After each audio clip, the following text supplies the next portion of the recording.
How to know if someone is invisible on Discord.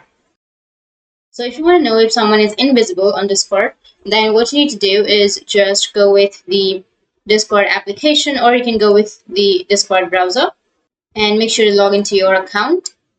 The invisible username or the invisible name on Discord is designed to allow users to appear offline while still being able to access the platform.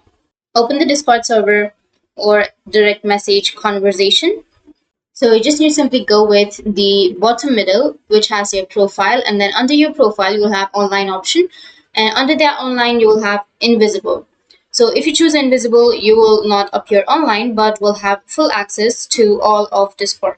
So if you choose invisible right here, and if you want to know if other people have also chosen invisible, then what you need to do is just go with a server.